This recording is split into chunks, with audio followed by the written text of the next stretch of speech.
Today we're going to talk about the French Revolution and the effects on the United States. And we're going to go back and pick something up that I told you to make sure you remembered for later and see if we can remember it, okay? So, the French Revolution and the effects on the United States. So, we're in the business of forming a new government. We're free of English rule. We're trying to get our stuff together. And all of a sudden we're going to be put in a kind of an awkward situation, because in the spring of 1789, a revolution broke out in the country of France. In the spring of 1789, a revolution broke out in the country of France. Now, what's a revolution, Danny? What happens if you have... We actually were involved in one as colleagues. What's a revolution? Why did we revolt against England? Oh, you can't tell me that. We've been doing this for 6 weeks. Why did we revolt against England? Because we didn't like the way the English government was treating us, right? And that's what generally leads to a revolution, is when the citizens of a country do not like the way they're being treated by that government. Well, at this particular time in history, the people that were running the government in France were the upper class people and royalty. Okay, upper class people and royalty. And people within the country did not like how they were being ruled by the upper classes and royalty, so they had a revolution. And this revolution was not like the American Revolution. This revolution was bloody, bloody, bloody, and aggressive. Anybody give me an example of how bloody or aggressive this revolution was? Two of you in here should be able to. Yes, Mr. Lamb. They hung everyone, or no, they put them in the guillotine. Yeah, many people were killed or beheaded in the conflict. They would just behead you. And to tell you how crazy it got, these revolutionists beheaded both the king and the queen of France, King Louis XIV and his queen Marie Antoinette. Both were beheaded. This was a bloody, bloody revolution. And when the revolution ended successfully, which means that the people that revolted won, they established a new government in France. So after this bloody revolution against the French government, in the spring of 1789, a new government's going to take over after the killing and beheading of many, many members of the upper class and royalty in France. Well, why in the world would that affect us? Anybody know why that might affect the United States? What about this new government in France? Well, I'll just tell you, Great Britain did not favor it. Great Britain did not favor this new leadership in France. And so what did they do, Andy? What did Great Britain do because they didn't favor the new leadership in France? What? Well, but before you do that, you have to declare war. Great Britain declared war on France in 1793. So the spring of 1789, this revolution breaks out in the country of France, and during this uprising, revolutionists overthrew the upper classes and royalty. Many people were killed or beheaded in the bloody conflict, including the king and queen of France. And when the revolution ended, the new government was established in France, and Britain did not favor this new government. And as a result, in 1793, they declared war against this new French government. Now, what's going to happen to the United States here? We're going to be put in a bad position because these two warring nations are going to stick us in the middle. Okay? And we'll explain that in a minute.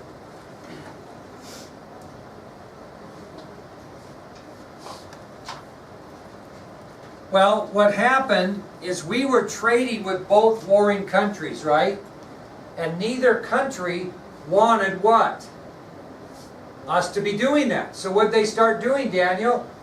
what did these two countries start to do? The one that's picked side. Well, not yet. We're trading with both countries. And neither country wants our supplies to get there to the other country, so what do they start doing? What? Seizing our ships. Okay? So both France and Great Britain began to seize American ships that were carrying goods to both those warring countries. The French seized American ships carrying goods to Britain, and in turn the British seized American ships carrying goods to France. But it even got worse than that. What were they doing, Dylan, other than just seizing our ships? What did they do with those sailors that were on those ships? No, that would be a waste of good talent. They made them serve in their particular navy. If a French ship seized one of the American ships, they would seize the ships and make the American sailors serve in the French navy. If a British ship seized an American ship, they would make the sailors serve in the British navy. That's called impressment. Not like you're impressing me today with your good note-taking, but impressment of American sailors. You basically kidnap those sailors and force them to serve in your military. That's what was going on all of a sudden, and that's why the United States gets tied in to this conflict between Great Britain and France, because both countries are seizing our ships and impressing our sailors. Now, we're a country of immigrants. Do you think the Americans, citizens back in the United States, everybody favored the same side, or do you think everybody had their own opinion? They had their own opinion. I'll give you an example of that. Okay?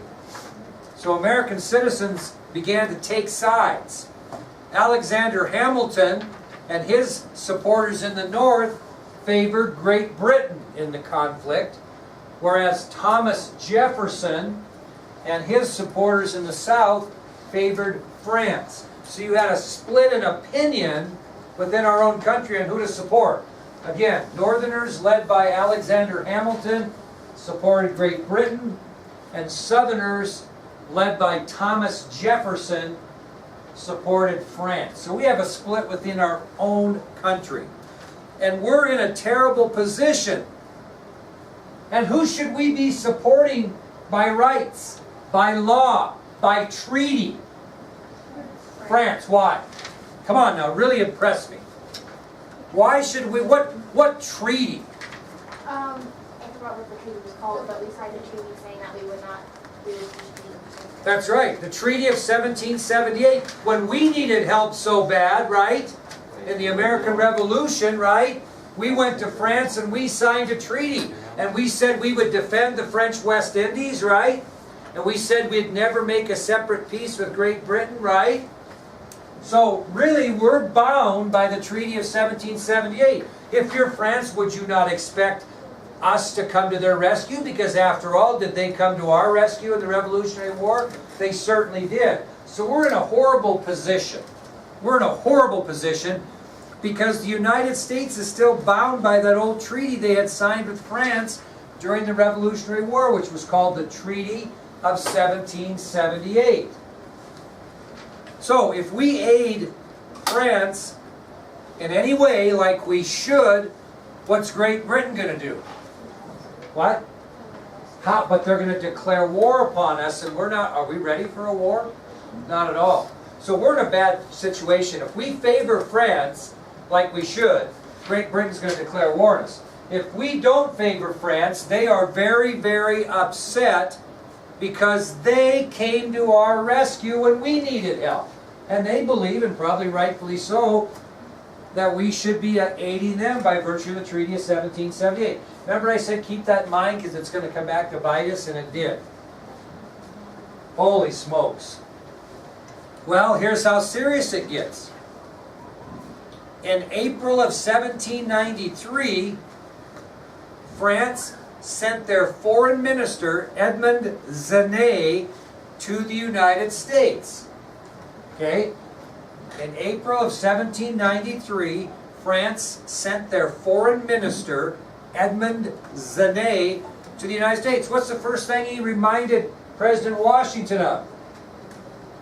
First thing he said to him. Gee, remember the Treaty of 1778, Mr. President? By virtue of that treaty, you are bound to help us in this conflict. And he says, secondly, we demand that you open your seaports to British naval vessels. They wanted to harbor their vessels in our ports to do what? Why did they want to put their vessels in our ports?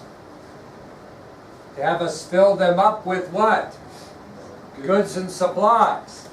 So Zane comes over, and first of all he reminds President Washington about the Treaty of 1778, and he demands that President Washington open American seaports to French naval vessels so they can come in and get supplies.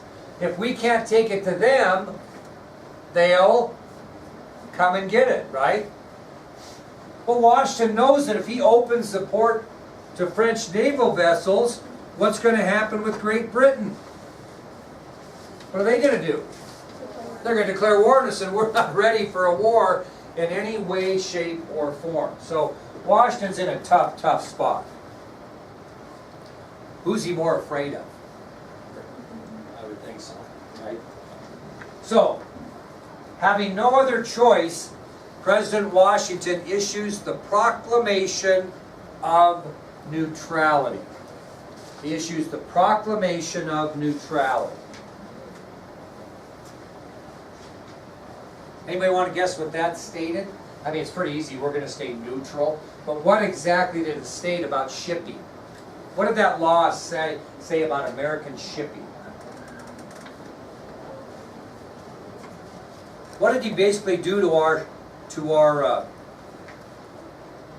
shipping? Here's what the law said. It forbid American citizens to give any support on land or sea to either Great Britain or France.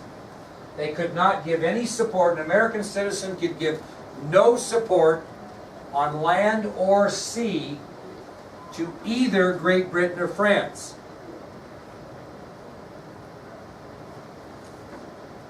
Now, just so you know, Washington's cabinet and the Congress supported this action by President Washington 100%.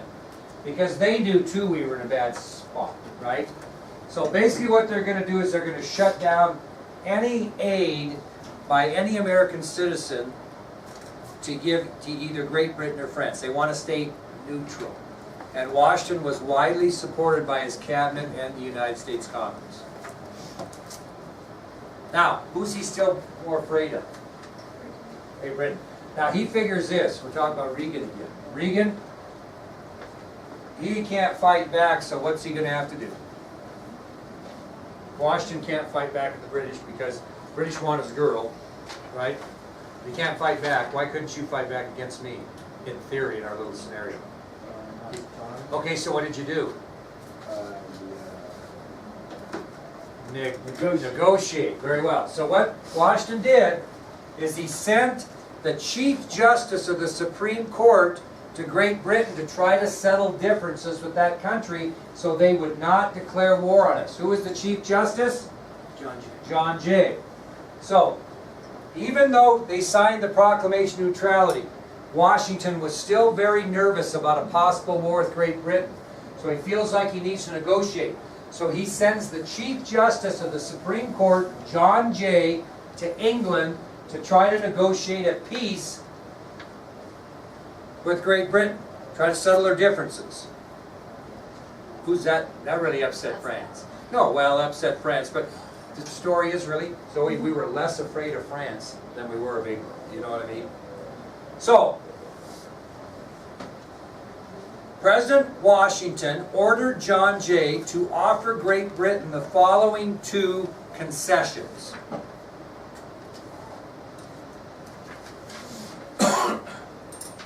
What would we get in return by giving them these things?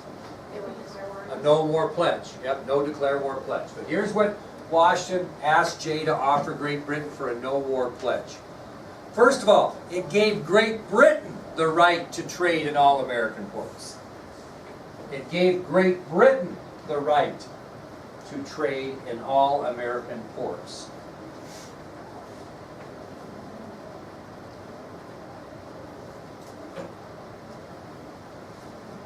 The second thing it did is it gave Great Britain the right to allow British fur traders to trap and trade in the western lands. Wait a minute. Wasn't there another treaty or law that said that couldn't happen way back like in 1763? Remember that one? Remember we got into a little discussion with Native Americans about all these fur trappers, and we passed the Proclamation of 1763 that said that no one could trap or trade in the western lands. Well, all of a sudden now we're going to give British fur trappers that opportunity, but Americans are not going to have it. Okay? So they kind of did away with the Proclamation of 1763, and they're going to let British in there. And obviously, if they let British, what are they going to do, Luke? If they let British in, they're going to let Americans in too, because they wouldn't want to hear about that. So they're kind of breaking two treaties. Now, these concessions were accepted by the British, and Great Britain decided, or gave us their pledge, they wouldn't declare war on us. Now, this agreement became known in history as Jay's Treaty. Jay's Treaty. So this agreement between the United States and Great Britain that gave Great Britain the right to trade freely in our ports and trap furs in the western lands in exchange for a no declaration of war pledge became known in American history as Jay's Treaty. Now, France was mad about this, but we didn't really care.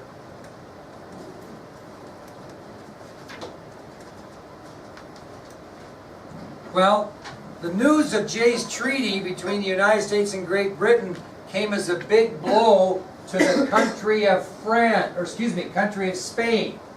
So when Spain heard about Jay's Treaty, they were going, "Oh God, are you kidding me?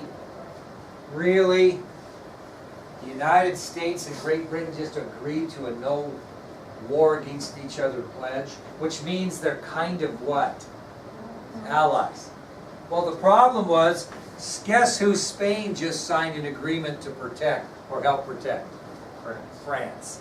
And now they're thinking, oh my God, not only are we going to be fighting Great Britain, we're also going to be fighting the United States, which wasn't going to be true, but how did they know the difference, right?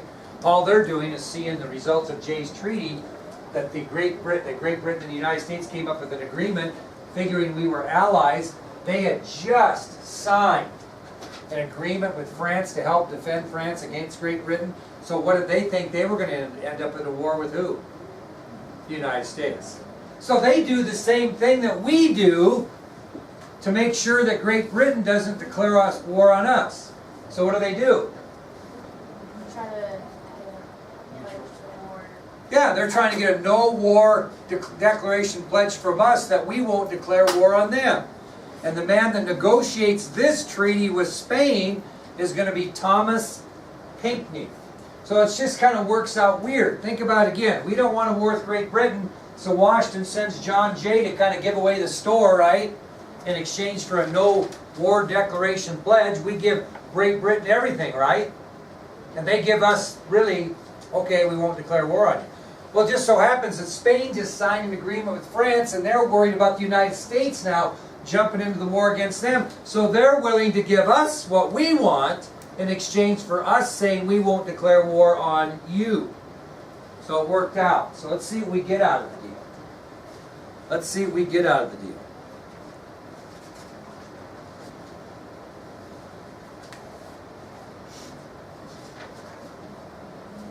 Now, the thing that we got out of the deal was the right of deposit. We kind of talked about this when we talked about the Whiskey Rebellion. Anybody remember anybody might want to guess what the right of deposit was? Think about it.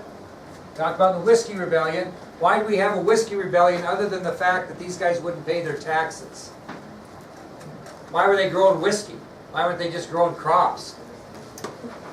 Yeah, it was easy to transport because it was such a pain to get across here. Why didn't we go here? Because we didn't have the right of deposit. So what we gained from Spain, who owned New Orleans, we didn't get New Orleans, but we got the right of deposit, the right to travel freely, which meant that all of a sudden these farmers could bring their crops down the Mississippi into New Orleans, around the Gulf of Mexico, and to the eastern seaboard much faster than they could haul it over land. So this treaty with Spain allowed the United States the right of deposit. In other words, to navigate the Mississippi River freely. And this was crucial, as the United States would have the right to transfer goods at the port city of New Orleans, and was especially important to Western farmers. Okay? They could now float the Mississippi River with their goods to New Orleans, sail their goods to eastern markets rather than sending them by mule and wagon over that rough area across the Appalachian Mountains. That was a big get. But understand now, we don't own New Orleans, right? We just get to use it. Okay, that'll come later. We'll get New Orleans later. Okay, last thing we're going to talk about today is President Washington's administration, what it accomplished, and his farewell address to Congress. Washington's administration and his farewell address.